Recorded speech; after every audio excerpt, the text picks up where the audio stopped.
Hi student, today's session we are going to explain colligative property trick. Simple trick, 8 problems solve చేయొచ్చు వీటితోటి. Trick ఏంటంటే యాక్చువల్గా ఈ ట్రిక్లో number of solute particles increases.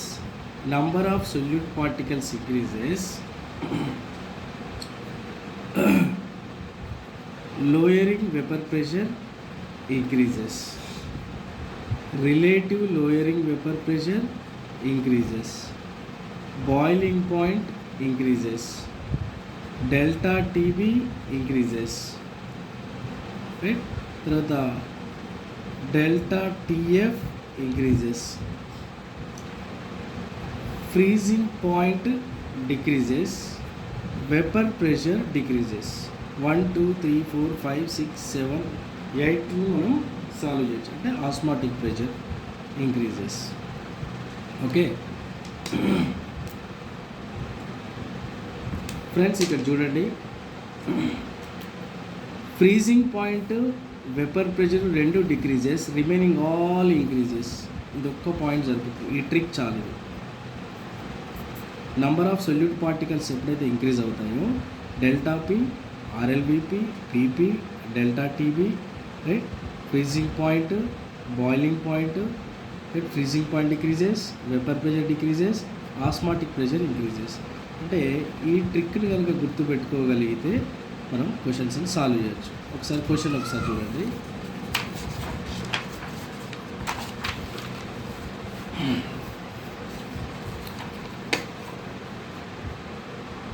One mole of A is equal 1 mole 1 mole of glucose in 1 liter. B is equal 2 mole glucose 1 liter. Here glucose is non-electrolyte. Okay, now I value is 1. Okay, here glucose is I is equal to 1. So want of factor I is equal to 1 వచ్చింది అన్న value. So I value 1 వచ్చింది కాబట్టి ఇక్కడ 1 mole 2 mole ఉంది. ఓకేనా, B is equal 2 mole ఉంది. అంటే ఇక్కడ ఎక్కువ మనకి నాన్ వోల్టైల్ సొల్యూట్ డిజాల్వ్ అయి ఉంది అన్నట్టు. ఓకేనా, అంటే number of solute particles increases. ఏమేమి డిక్రీజ్ అవుతాయని చెప్పాను దీంట్లో మనకి, right, vapour pressure B increases, B ఎక్కువ ఉంది కాబట్టి B ఇంక్రీజెస్. తర్వాత పిఏ డిక్రీజెస్. అంటే ఒక వెపర్ ప్రెషర్ అనేది మాత్రమే మనకు వెపర్ ప్రెషర్, ఫ్రీజింగ్ పాయింట్ రెండు మాత్రమే మనకి, రైట్, తగ్గుతాయి. కాబట్టి ఏ పెరుగుతుంది, బి తగ్గుతుంది. రైట్, ఏ పెరిగింది, బి తగ్గింది.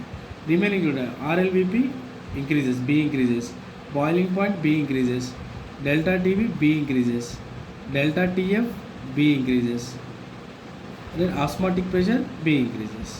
ఓకే, అంటే మనం గుర్తుపెట్టుకోవాల్సింది ఏంటి, ఇక్కడ వెపర్ ప్రెషర్ ఒకటి, లోయరింగ్ వెపర్ ప్రెషర్ ఒకటి, ఫ్రీజింగ్ పాయింట్ ఒకటి, ఈ రెండు మాత్రమే మనకి number of solute particles increases, only vapour pressure decreases, freezing point decreases. ఇక్కడ నంబర్ ఆఫ్ మోల్స్ ఎక్కడ ఇంక్రీజ్ అయింది, బీలో ఇంక్రీజ్ అయింది. బీలో వెపర్ ప్రెషర్, ఫ్రీజింగ్ పాయింట్ రెండు మాత్రమే డిక్రీజ్ అయ్యి, మిగతావన్నీ బి ఎక్సెస్గానే ఉంటుంది అన్న, బి ఇంక్రీజ్గానే ఉంటుంది. ఓకేనా, నా సెకండ్ క్వశ్చన్ చూడండి. ఫర్ ఎగ్జాంపుల్ మరి ఏ ఈక్వల్ టు 1 ఇచ్చాడు, బి ఈజ్ ఈక్వల్ టు 2 అన్నాడు. ఇక్కడ మరి A is equal to 1, B is equal to 1, రెండు సేమ్ నెంబర్ ఆఫ్ మోల్స్ అయితే దేన్ని ఫాలో కావాలి మళ్ళీ మనం. ఓకేనా, ఇక్కడ గ్లూకోజ్ అయాన్స్ ఇవ్వదు కాబట్టి ఇక్కడ తెలుసు మనకు I is equal to 1 want of factor అనేది. ఇక్కడ H2SO4 అనేది 2 అయాన్స్ ఇస్తుంది మనం, అంటే I ఈజ్ ఈక్వల్ టు అనేది 2 ఉంటుంది. I ఈజ్ ఈక్వల్ 2ని బేస్ చేసుకొని ప్రాబ్లం చేయాల్సి ఉంటుంది మనకి. ఇక్కడ I ఈజ్ ఈక్వల్ టు 2 ఏది ఎక్కువ ఉంది, మరి B అనేదానికి ఎక్కువ ఉంది. ఓకేనా, మరి B vapour pressure and freezing point రెండు B తక్కువ ఉండాలి, రిమైనింగ్ అన్నీ కూడా మనకు సేమ్ యాజ్ ఇట్ ఈజ్ ఎక్కువ ఉండాలి. ఓకేనా, ఇది ట్రిక్ నాన్న. ఈ ట్రిక్ని చూసుకోండి ఒకసారి. ఓకేనా, దీని మీద ఉండే క్వశ్చన్స్, కాలింగేటివ్ ప్రాపర్టీస్ మీద ఉండే క్వశ్చన్స్ మనం ఈజీగా 1 minute సాల్వ్ చేసేయచ్చు. ఓకేనా, thank you. Share, subscribe, like.